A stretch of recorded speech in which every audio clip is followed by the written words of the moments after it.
Yego murakoze cyane, Uwiteka abaho umugisha kandi Uwiteka akomeze kubishimira, akomeze kubareba neza, akomeze gutuma mutera ikirenge muke, kuko turi mu minsi idasanzwe kandi turi mu bihe bidasanzwe.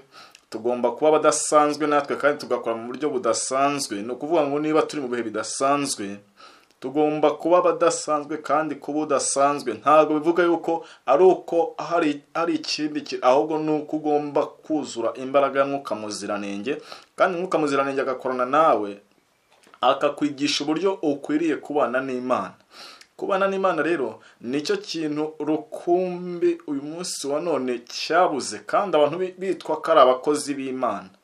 We rero ndagira ngo ngusabe muri iki gitondo, we kumva yuko uri umukozi w'Imana, ahubwo uwibaze niba uvuge ngo mbese nanditswemo, cyangwa se mbese uyu munsi wa none Kristo aramutse aje najyana nawe. Kwisuzuma umuntu akininira birakwiriye cyane muri iki gihe, ndetse n'abiyitaba Kristo dukwiriye kwibaza ngo mbese uyu munsi Kristo aramutse agarutse naba ndi kumwe nawe, mbese najyana nawe. Umuvandimwe yabajije ikibazo cyiza ejo, reka tubanze dusenge kugira ngo tugisubize. Reka dusenge. Uhoraho Mana yacu, izina ryawe rihabwe icyubahiro. Tubayeho mu minsi ikomeye kandi ishyiraho umusozo. Tubayeho mu bihe umwanzi Satani arimo akora cyane kugira ngo atakaze ubugingo bwa benshi, abuze benshi ubugingo buhoraho. Ariko kandi tubayeho mu gihe Yesu Kristo arimo akora umurimo uheruka wo guhuza umunyabyaha n'Imana. Niwo munsi ukomeye w'Uwiteka urimo gukorwa, kandi Yesu Kristo ntibigitinza akagaruka. Ubwo rero arimo aduhesha ubugingo buhoraho, ndinginze cyane ngo yaba ari umuntu uri bwumve kino cyigisho turi kumwe kuri platform, ndetse n'uzacyumva hanyuma, Mwami Imana buri wese ndamusabiye kugira ngo afate icyemezo cyo kwiyegurira Kristo, kandi ibintu byose bimutandukanya n'ijuru bikurweho. Bona nubwo byaba ari ibintu byiza bimufitiye akamaro, ariko bikazamuza ubugingo buhoraho. Ndinginze cyane kugira ngo abashe guhitamo ubugingo buhoraho. Abantu benshi bakomeje kubikerensa bavuga yuko ari ubwesikoro, cyangwa se bavuga yuko Bibiliya ari ubutubuzi. Ariko Mwami Imana ndinginze cyane ngo abantu be gufata Bibiliya nk'igitabo giciriritse, ahubwo bagifate nk'igitabo kibahesha ubugingo. Twebwe rero twabyutse muri iki gitondo, ndakwinginza cyane ngo Umwuka Wera akomeze gukabakaba imitima yacu, kandi akomeze kutwemeza iby'ibyaha byacu. Bityo nitubona inenge yose itugaragaraho Mwami Imana, uduhe kuyireka, uduhe gucika ku cyaha ndetse n'igisa nacyo, ahubwo tubashe gusa na Yesu mu mibereho yacu. Nicyo nsabye nsabira n'abera bose kubwa Yesu umucunguzi wacu. Amina. Mwene data yabujije ikibazo, yarabajije ngo mwiriwe nagize ikibazo. Ikibazo kirabaza ikibazo ku kibwiriza tubona ko abakobwa batatu b'abapfu, yanditse batatu ariko ni batanu, mbese ko bari biteguye umukwe. Batanu b'abapfu, mbese ko bari biteguye umukwe ntabatware, mukaba tubwiye ko nta Mwuka Wera bari bafite. Ubwo se twebwe niba turi mu mirimo twabwirwa n'iki ko dufite Mwuka Wera? Ese umuntu ashobora kubaho akiranutse kuri iyi si ku buryo yaba nk'abakobwa ku buryo ese umuntu ashobora kubaho akiranutse kuri iyi si ku buryo yaba nk'abakobwa b'abanyabwenge? Murakoze. Ikibazo kirimo ibibazo bibiri. Icya mbere yabajije ngo ese umuntu ashobora kumenya gute ko afite Mwuka Wera? Ikindi, cyangwa se ashobora gukomeza kubaho adafite Mwuka Wera kandi agakomeza agakora imirimo? Reka manze gusomera amagambo hano aboneka mu gitabo cyitwa Intambwe zigeze umuntu ku bubyutse. N'amagambo uyu muntu yageranyije, uwitwa Tozeni, yaravuze ngo iyo tugereranyije itorero rya mbere n'itorero ryo muri iki gihe, tubona ko itorero rya mbere ryari ryiganjemo abantu buzuye Mwuka. Igitabo cy'Ibyakozwe n'Intumwa cyerekana ko ariyo mpamvu bagize iterambere ryiza kandi ryihuse. Nta bundi bufasha bari bafite, nyamara bari bafite Mwuka Wera bari bafite mwuka wera. Dufite ubufasha bwinshi kandi butangaje, nyamara dufite ubukene bwa mwuka wera. Wumva itorero ryo muri iki gihe akaga rifite. Mwibuke yaravuze ati mwuka wera aramutse akuwe mu itorero ryacu muri kigero cya 95%. Mwuka wera aramutse akuwe mu matorero yacu mu kigero cya 95%. Ibyo dukora byakomeza bigakorwa kandi nta watahura ko hatariho itandukaniro n'ibyari bisanzwe. Mwuka wera, tekereza kuba mwuka wera yakurwaho ku rugero rwa 95%, hagasigara 5%, kandi ibintu byose bigakomeza bigakorwa, ibintu byose abantu bose bagakomeza bakabwiriza, abantu bagakomeza bakabatizwa, abantu mbese ibintu byose bigakomeza bigakorwa mu itorero, kandi mwuka wera yakuweho. Yarakomeje avuga ngo nyamara iyo mwuka wera yari yakuwe mu itorero rya mbere 95%, iyo yaza gukurwa mu itorero 95%, mu itorero rya mbere. Ibi bisobanuye ko byari birimo gukorwa byari guhagarara, kandi buri wese yari guhita abona ko byahindutse. Itorero rya mbere ni itorero ryari riyobowe na Mwuka Muziranenge. Itorero rya mbere tubona yuko bari hamwe bahuje umutima, kandi basabaga guhabwa imbaraga, basabaga yuko ibikorwa byabo byose byayoborwa n'imbaraga ya Mwuka Muziranenge. Ariko uyu munsi wa none, kubera yuko dufite ubwenge muri iki gihe, hariho ubwenge kandi ubwenge bwaragwiriye, uyu munsi umuntu ashobora kuyobora ibintu ukabyumva, cyangwa se akabiyobora mu bwenge bwe yigiye mu ishuri. Uyu munsi umuntu ashobora kuyobora ibintu bikagenda neza, ariko nta Mwuka Muziranenge afite. Ariko itorero rya mbere bari baratorejwe kuri Kristo. Itorero rya mbere ryahoraga risaba Mwuka Muziranenge, kandi itorero rya mbere bahoraga babwirizanya imbaraga ya Mwuka Muziranenge. Mu gihe uyu munsi wa none tubonye yuko ibintu biramutse bikuweho, umwuka wera kuweho ku rugero rwa 95%, ibintu byakomeza bigakorwa. None se nihe impamvu byakomeza bigakorwa? Impamvu byakomeza bigakorwa nuko bavuze ngo iyo tugereranyije itorero rya mbere n'itorero ryo muri iki gihe, tubona ko itorero rya mbere ryari ryiganjemo abantu buzuye Mwuka wera. Igitabo cy'Ibyakozwe n'Intumwa cyerekana ko ariyo mpamvu bagize iterambere ryiza kandi ryihuse. Ndagira ngo nkubwire ukuntu bavuze hano hari ubundi hari umuntu w'umubiri, hari n'umuntu w'umwuka. Kugira ngo utandukanye, none hari n'umuntu wa kamere. Kugira ngo utandukanye aba bantu, usibye imbaraga y'Imana yabikorera muri wowe kugira ngo utahure ibi bintu, umenye ngo umuntu n'uw'umwuka n'umuntu n'uwa kamere, ntabwo iyi mbaraga y'umuntu yabasha kugira ikimutahuraho. Ariko umuntu w'umwuka we arondora uw'umubiri, ariko uw'umubiri ntashobora kurondora uw'umwuka. Ni nayo mpamvu uyu munsi wa none umuntu wa kamere ntabwo ashobora kumenya umuntu w'umwuka, ariko umuntu w'umwuka amenya umuntu wa kamere. Umuntu wa kamere kugira ngo uzamutandukanye n'umuntu w'umwuka ntabwo bipfa koroha. Ariko se umuntu wa kamere, noneho yabajije ikibazo, ndaje nsubire kuri ikibazo. Yabanje kubaza ngo mbese abakobwa ko bose bari biteguye umukwe ntabatware, mukamwa tubwiye ko nta mwuka wera bari bafite.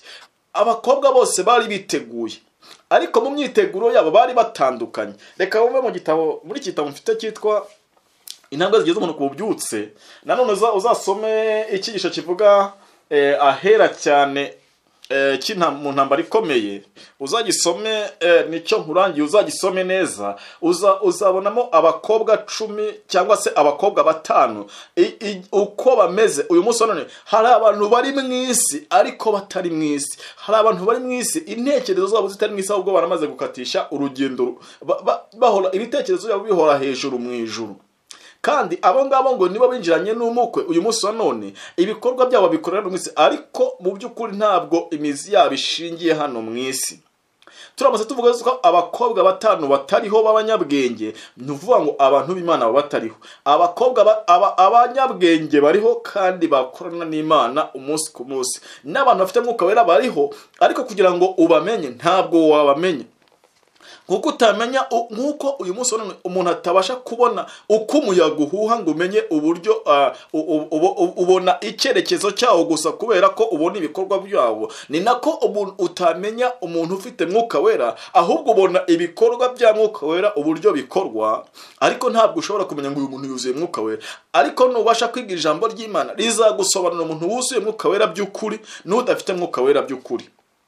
Hano baranditse ngo abakobwa bose uko ari 10 bari amasugi, bose bari bafite kwizera kwa Bibiliya kutavangiye, bose bari bafite amatabaza, bose bari bafite Bibiliya, bose bagiye gusanganira umukwe, bose bari bategereje ko garuka, bose bagiye kuryama, bose bumvise urusaku barahamagara barakanguka, bose baboneje amatabaza yabo, amatabaza yose yaratse, 1/2 cyabo cyabonye ko amatabaza yabo ari kuzima. Bose baboneje amatabaza yabo kandi amatabaza yabo yose yarakaga, nyamara amatabaza yakakeneye amavuta yakoreshejwe.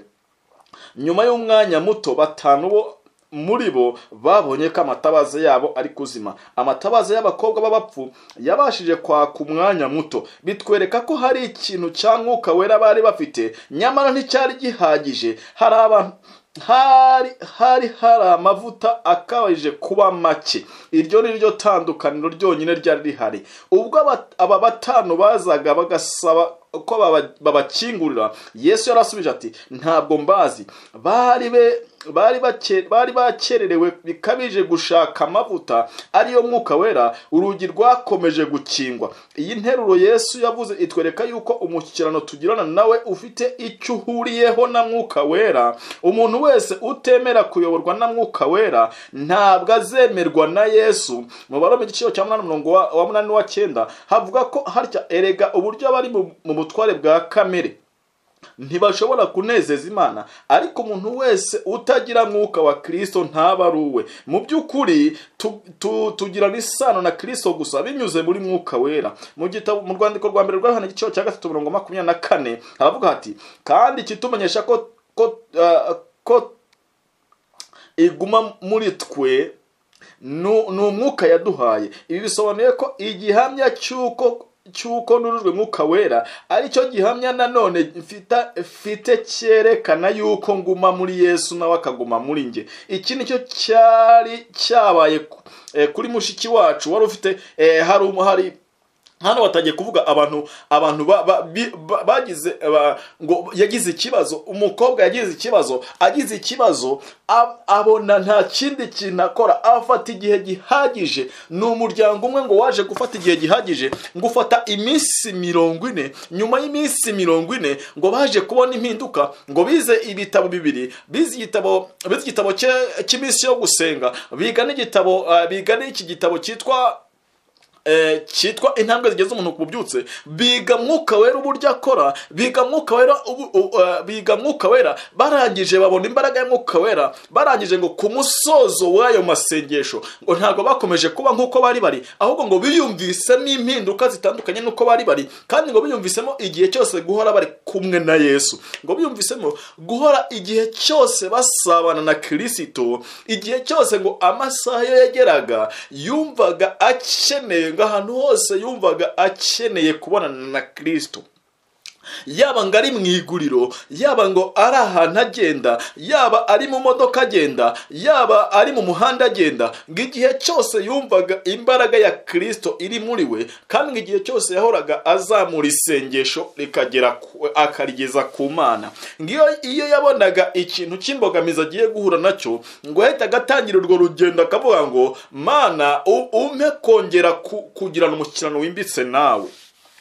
Uyu munsi wa none rero twebwe nk'abakristo, twebwe tuzi neza yuko gusenga ari uko tugeze ahantu dusengera, tuzi neza yuko gusabana na data ari uko nageze mu rugo, cyangwa se ari uko ari amasaha navuze ngo ushobora gusenga mu gitondo cyangwa nimugoroba ngasenga rimwe na rimwe. Ibyo rero ngo ntabwo byatwuzuza imbaraga ya mwuka muziranenge. Baravuze ngo reba nawe uyu munsi wa none umuntu aramutse arya rimwe na rimwe, ukarya ibyo kurya rimwe na rimwe, ukarya uyu munsi saa 6 ukazongera kurya ejo bundi nanone ukongera kurya mu gitondo, ukamara umunsi uriye undi munsi ukamara utariye. Mbese ngo umubiri wawe waba umeze gute? Ngo uko niko bimeze rero, ngo dutunga imibiri yacu, ariko ntabwo tujya dutunga dutunga imibiri igaragara, ariko ntabwo tujya dushaka yuko dutunga n'umubiri mu buryo bwa mwuka. Umubiri rero ngo nk'uko ukenera ibyo kurya, niko n'umwuka na mwuka wera nawe umubiri w'umwuka nawo ushaka gukenera ibyo urya.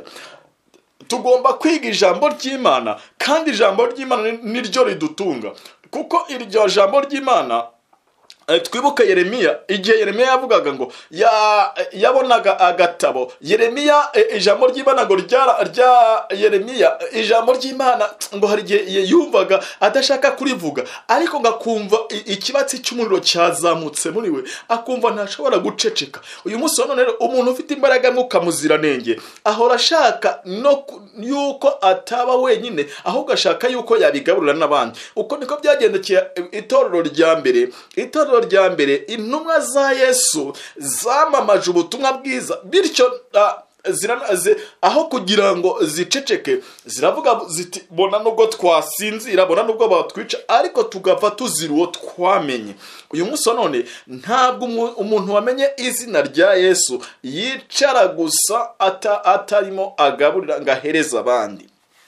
Shuti yanjye, ndagira ngo nkubwire ngo imbaraga ya mwuka muziranenge uyu munsi itwuzure, kandi imbaraga ya mwuka muziranenge usaba Imana kugira ngo ibe ariyo ituyobora, ibe ariyo uyu munsi wa none dutangira urugendo rwo kwiyegurira Imana gushyitse.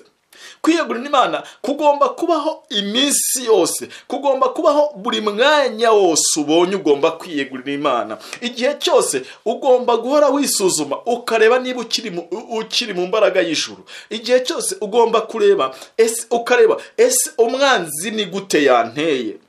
Ushobora kureba ukavuga ngo mbese uyu munsi nakiranutse. Ushobora kureba ugasanga wari ugiye kujya kure y'Imana ugasaba Imana imbabazi. Ntabwo bigusaba gufata igihe ngo ujye ahubwo igihe umenye yuko utari kumwe n'Imana, tangira usaba Imana imbabazi. Uyu munsi wa none tugiye kwigana icyigisho kigufi cyane, kiravuga ngo icyigisho kigufi cyane kiravuga ngo umunezero wanyu ube muri mwe. Umunezero wanyu ube muri mwe. Umunezero wacu ube muri twe. Mbese uyu munsi none umunezero, twagira umunezero gute kandi turi mu isi itarimo umunezero? Wakwibaza, uyu munsi turi mu isi isi tuvuna, isi duhangayikisha, isi ituma abantu buri wese yumva rwose ataguwe neza. None ngo tugire umunezero, kandi turi mu isi ihora ituzunguza, ihora idukoza hirya no hino. Uyu munsi none umuraburaza, uyu munsi ugeze ku kazi ubo ibintu birahindutse. Uyu munsi uri kubanye n'umuntu mu rugo iwawe ntimunumvikanye. None ngo tugire umunezero. Mbese umunezero uvugwa ubundi urashoboka? Yesu yaravuze ngo simbasize mwenyine, ahubwo mbasigiye mwuka wera, ari we mwuka wo kubafasha. Yesu kandi yaratubwiye ngo muri mu isi ariko ntabwo mugomba kuba bisi. Niba rero Yesu yaravuze ngo tube mu isi ariko tutari abisi, tugomba kumenya ngo ese abisi ni bantu ki? Ese abantu bisi, ubundi abantu bisi ni abantu batita ku bya Yesu Kristo, ni abantu batita kuguruka kwa Yesu Kristo, ni abantu bose batitaye ku bugingo bwabo, ni abantu bose bakoreshwa n'isi ariko batagira n'isano na Kristo. Iyo rero uyu munsi wa none ngo umunezero wanyu ube wuzuye, iyo turebye mu gitabo cya Yohana igice cya 15:11 haranditswe ngo ibyo mbibabwiriye kugira ngo umunezero wanyu ube muri mwe kandi ube wuzuye. Ibyo mbibabwiriye kugira ngo umunezero wanyu ube muri mwe kandi ube wuzuye. Ni ukuvuga ngo Yesu ntabwo yarayoboye neza yuko uyu munsi wa none turi mu isi kandi isi tubabaza. Ntabwo Yesu yarayoboye yuko turi mu isi kandi isi ikomeza ihangayikishije abana be. Ariko Yesu aravuga ngo mbasize mu isi, ariko ibyo mbibabwire kugira ngo umunezero wanyu ube wuzuye. Uyu munsi wa none kugira ngo umunezero wacu ube wuzuye nuko twakira Yesu Kristo kandi tukakira imbaraga ye iduhindura. Imbaraga ye, iyo wamaze kwakira Yesu Kristo ibikubayeho byose urabyakira. uyu munsi tugomba kumenya yuko tutari iwacu, kandi tugomba kumenya yuko iyo umuntu atari iwabo ibimubayeho byose abyakira. Iyo umuntu atari iwabo ntabwo yitwara uko ashaka. Iyo umuntu atari iwabo ntabwo uyu munsi wa none amategeko yose arayubahiriza. Uyu munsi wa none ntabwo turagera iwacu, kuko iwacu sino, kuko twebwe iwacu ni mu ijuru, niho dutegerereje umukiza yuko azava. Mbese utegereje umukiza yuko azaza binyuze mu ntambwe ebyiri dutera. Izo ntambwe ebyiri dutera ni intambwe zatugeza ku munezero. Izo ntambwe ebyiri twatera ni izihe? Kristo agomba kuba ari muri twe. Kristo iyo ari muri twe rero natwe duhinduka ibyaremwe bishya. Iyo Kristo ari muri twe tuba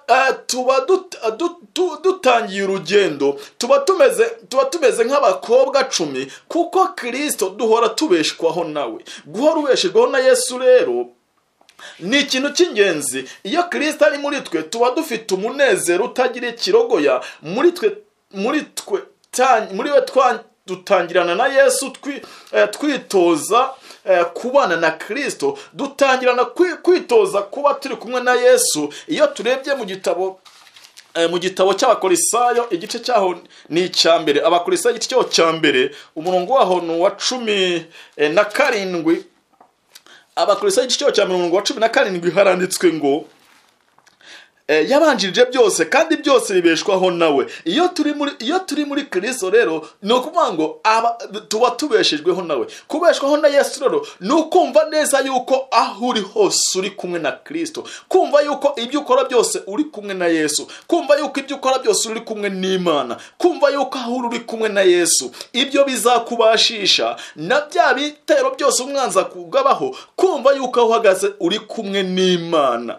Mbese nshuti yanjye, ujya wumva yuko aho uhagaze uri kumwe na Yesu, kumva yuko aho mpagaze ndi kumwe na Yesu, ibyo bizatuma nsinda n'ibishuka umwanzi angabaho. Iyo rero hatubwira iby'ubwiza butangaje bwa Kristo uri muri twebwe, ibi bitubwira yuko iyo Kristo ubwiza bwacu ari muri twe, natwe duhinduka beza, kuko Kristo aba ari muri twebwe. Natwe duhindukira umunezero abatugana, abo tubana tubahindukira umunezero, abatuzengurutse tubahindukira umunezero, ndetse n'abo dukorana tubahindukira umunezero. Ntabwo tuba ikibazo kuba dukorana, ahubwo duhinduka igisubizo. Ahubwo bakaba kubonamo ikibazo, ariko atari ikibazo kizanywe n'ikintu, ahubwo ari ikibazo gishingiye ku Mana. Nk'uko Kristo bamwanze, bakamwanga batamuhoye icyaha, ahubwo bakamwanga kubera ibyo yababwizaga ukuri, akabereka ukuri uko kuri. Mbese wakwibaza ngo Yesu bamuhoraga iki? Iyo rero watangiye urugendo na Yesu, uba ufitanye amahoro nawe. Iyo turebye ku murongo wa 20 uwo muri iki gice haravuga ngo kandi imaze kuzanisha amahoro amaraso yo ku musaraba we, imwiyungisha n'ibintu byose ari byo ku isi cyangwa ibyo mu ijuru. Iyo wamaze rero gutangirana urugendo na Yesu, ni ukuvuga ngo icyo gihe haba hariho ubwiyunge binyuze mu maraso ya Yesu Kristo, binyuze mu maraso ya ntama w'Imana ukuraho ibyaha by'abari mu isi. Ni ukuvuga ngo uba utangiranye urugendo nawe, uba utangiye kugirana amahoro n'ijuru. Uyu munsi wa none ndakwifuriza kugirana amahoro n'ijuru, kandi ndakwifuriza kugira umunezero wo kuba uri kumwe na Yesu. Uyu munsi wa none iyo turebye muri Luka igice cya 20 umurongo wa 23, Yesu ushaka kumukurikira agomba kwiyanga akikorera umusaraba we. Iyo ushaka gukurikira Yesu ugomba kwiyanga ukikorera umusaraba we. Kwikorera umusaraba wa Yesu ntabwo bisobanuye iki? Ni ukuvuga ngo bisobanuye wowe kureka Yesu agakorera muri wowe, bisobanuye kureka kwirebaho, ahubwo ugasigara ureba kuri Yesu. Uyu munsi wa none abantu dushaka yuko dukoresha Imana aho kugira ngo tureke Imana idukoreshe. Abantu dushaka yuko dukoresha Yesu kugira ngo Imana Yesu adukoreshe. Uyu munsi wa none ukumva umuntu arakubwiye ngo aha mwizina umuntu ukumva umuntu akubwiye ngo twebwe tubigenza gutya, ukumva umuntu akubwiye ngo nta mwuka wera ufite, mbese ntabwo nshobora kumenya niba ufite mwuka wera cyangwa se sinshobora kumenya umuntu ufite mwuka wera. Ibyo bizwi n'Imana gusa, ariko nanone umushyikirano ngirana n'Imana, uwo ni wo mushyikirano ugomba kunyereka niba ndi kumwe na Kristo. Kandi ijambo ry'Imana iyo rikubwiye ikintu ukabona nturagishyikira, saba Imana kugira ngo icyo kintu ubashe kugishyikira. Saba Imana kugira ngo umushyikirano wawe n'Imana ubashe, niba ijambo ry'Imana rikubwiye ikintu, saba Imana kugira ngo ugisohoze. Ndagira ngo nkubwire ngo umucyo wose waratanzwe twebwe. Hari icyaha uyu munsi wa none Abisirayeli bakoraga kitababera icyaha, ariko twebwe uyu munsi tutubera icyaha. Ndagira ngo nkubwire inshuti yanjye mukundwa, uyu munsi tubayeho mu gihe cy'umusozo w'amateka y'iyi si. Uyu munsi tubayeho mu gihe gikomeye kiriho gishyiraho uyu munsi wa none itandukaniro hagati y'abizera n'abatizera. Uyu munsi bidasubirwaho umurongo uzagira gutyo ubona uraciwe, kandi bidasubirwaho uzagira gutyo ubona imbabazi zirarangiye. Uyu munsi wa none ntabwo Kristo azakomeza kwihanganira abantu batihana igihe kirekire.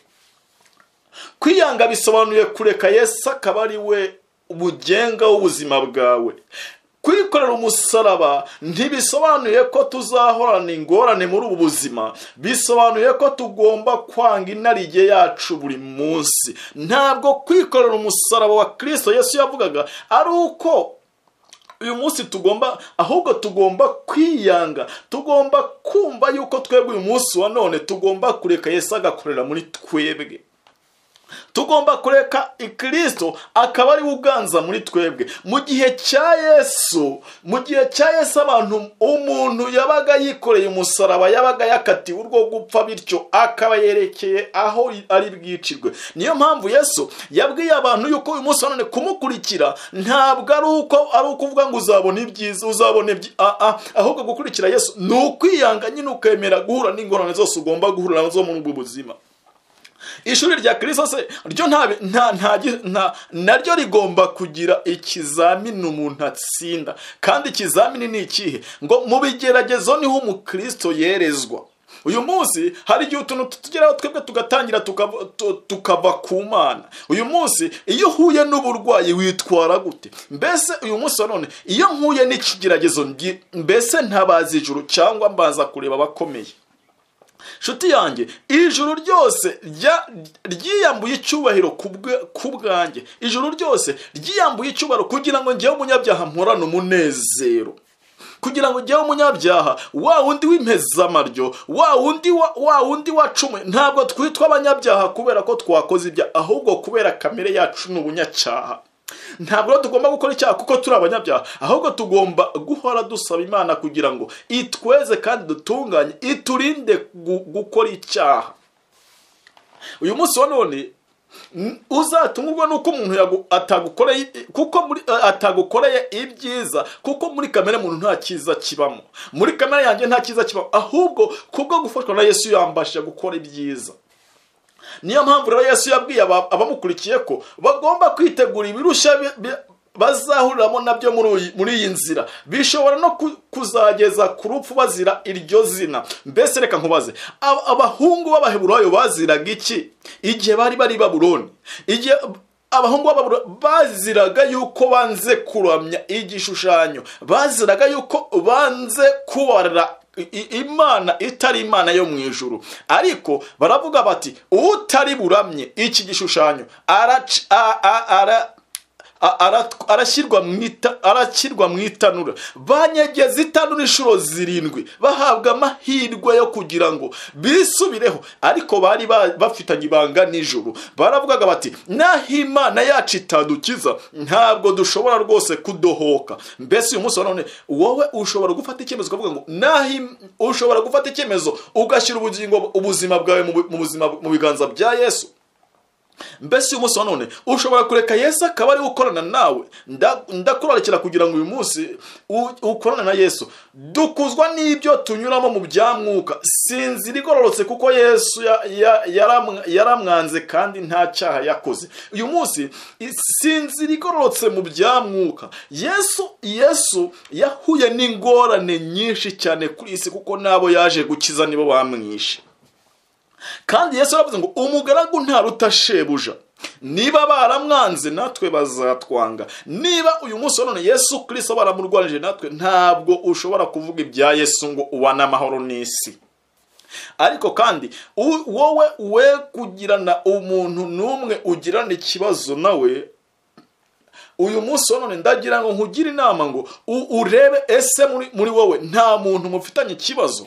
Niba ufitanye umuntu n'ikibazo, banzu mbere yuko utangira urugendo banzu usaba Imana imbabazi, kuko uyu munsi niba ufite umuntu wanga imbere ya byose wanze Imana, kubera ko uyu munsi none umuntu uwanga mwene se n'umwicanyi, kandi nta mwicanyi uzagera mu bwami bwo mu ijuru. Uyu munsi none umuntu ukwanga ntabwo yakubuza ijuru, ariko wanga yakubuza ijuru. Mbese nshuti yanjye, niba ugifite urwango mu mutima wawe, ndagira nkubwire ngo tangira usaba Imana kugira ngo ukuremo urwo rwango, utangire urugendo rujya mu ijuru. Tugomba kubaho ubuzima buhuje n'ubwa Yesu. Niba tuvuga ko turabe nawe, reba bigishwa ngo baramutererana, nyamara urebe igihe abigishwa bamutereranaga, urebe ukuntu bagiye bakamutererana kandi aribo yari yiringiye.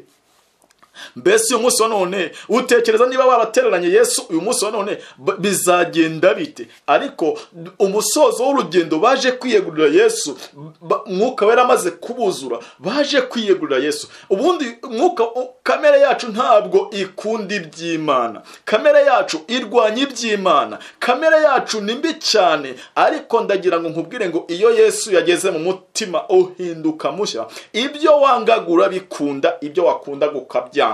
Ndagira nkubwire ngo uyu munsi wa none niba umuntu yakundaga ikintu kikaba cyaramubereye nk'imbata, uyu munsi wa none Yesu arabihindura. Ntabwo bivuze yuko uwo munsi wa none ushobora guhita ubireka burundu. Oya, urugendo rwo kwezwa n'urugendo rukomeza. Ni urugendo, niba umenya intambwe, saba Imana kugira ngo ikubashishe kuva muri icyo kintu. Nyamara bari baramusezeranije ko batazatana na abigishwa, bari basezeranije Yesu ko batazatana nawe, ariko nibo abantu basoje bamutaye. Ndagira ngo nkubwire ngo nshuti yanjye, uyu munsi wa none niba mu mutima wawe tekereza amasezerano wasezeranye na Yesu, tekereza urugendo wasezeranye na Yesu.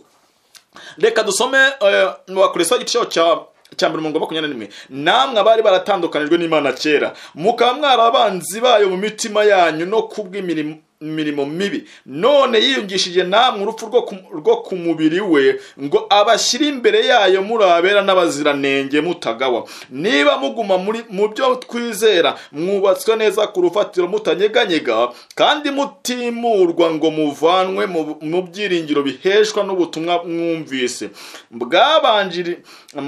bwabwirijwe mu baremwe bose bari munsi y'ijuru. Uyu munsi ubutumwa bwa Yesu bwabwirijwe mu bantu bose. Uyu munsi wa none abantu turashaka gukora ibintu bitavunanye. Uyu munsi wa none turashaka yuko abantu natwe tuba turi aho ngaho, twibereye mu buzima busanzwe, twibereye nk'uko abisi babaho, twibereye mbese tudamaraye. Nyamara tuvuga yuko turi abagenzi bagana mu ijuru. Umugenzi ugana mu ijuru, ndagira nkubwire ngo akwiye kwitoza uko azabaho mu ijuru. Tugomba guhinduka tukiri mu isi, ko mu ijuru hazajya bahindutse. Ndakwifuriza muri iki gitondo kubonana na Yesu. Ndakwifuriza kugirana umukirano wimbitse n'Imana. Ndakwifuriza gutangira urugendo rwo kubana na Yesu aho uri hose. Kandi ndakwifuriza ngo igihe cyose uzahora utabaza ijuru rizagutabara. Ntabwo uyu munsi wa none ijuru ryegeze ritererana baryo, ariko kandi ntabwo ijuru icyo rishakira umuntu nagakiza. Ntabwo ijuru ridushakira ibindi, ahubwo ijuru rashaka yuko twakira. Mbese uremera kwakira ugakiza kabonetse bigoranye. Agakiza kabonetse bigoranye, kukakira ntabwo ari kugakireza. Niba agakiza karabonetse havuye amaraso menshi, niba agakiza karabonetse kubwo gutanga ubugingo bwa Yesu Kristo, Yesu Kristo agahambwa ku musaraba kugira ngo aducungure. Mbese ako gakiza kukakira urumva byoroshye? Ndagira nkubwire ngo shuti yanjye muvandimwe duhuriye kuri platform, Uwiteka akomeze azamura intekerezo zawe, Uwiteka kuzahure, Uwiteka agukure hahandi wasayiye, Uwiteka we gukiranuka kwacu utubeshaho, atubeshaho muri iki gitondo, kandi aduhe kuba abantu bazima mu by'umwuka, kandi atubesheho aduhe kubaho mu by'umwuka, dutandukane n'umwuka wa kamere, dutandukane n'umuntu wa kamere, dutandukane n'umuntu w'umubiri, ahubwo tuba umuntu w'umwuka. Nicyo ngusabira, nanjye nisabira mu izina rya Yesu, amen. Reka dusenge. Urakoze Mana yacu, izina ryawe rihabwa icyubahiro. Turi abanyabyaha, ariko turi abanyabyaha bemera kwihana. Ndakwingize ngo Mwami Imana, wowe urondora mu mitima yacu, kandi ngo nabiki ijambo ryawe mu mutima wanjye kugira ngo ntagucumuraho. Iri jambo Mwami Imana ribikwe mu mitima yacu, ukomeze kutwibutsa urugendo turimo, utwibutsa yuko tuva mu isi tugana muri Kanani yo mu ijuru.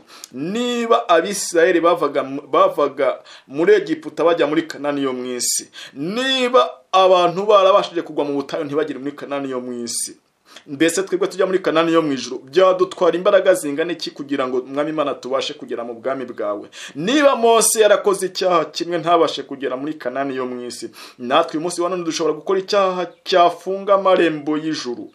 Abakobwa 10 bose bari biteguye gusanganira umukwe, ariko umukwe ubwo yazaga nibwo itandukaniro ryagaragaye. Uyu munsi wa none abantu benshi bavuga yuko bakurikira Kristo. Uyu munsi abantu benshi bavuga yuko ari abakristo. Uyu munsi abantu benshi bavuga yuko bizera, kandi bizera yuko Yesu azabajyana, ariko uyu munsi ntago abantu bakora ikijyanye n'icyo Kristo abahamagarira.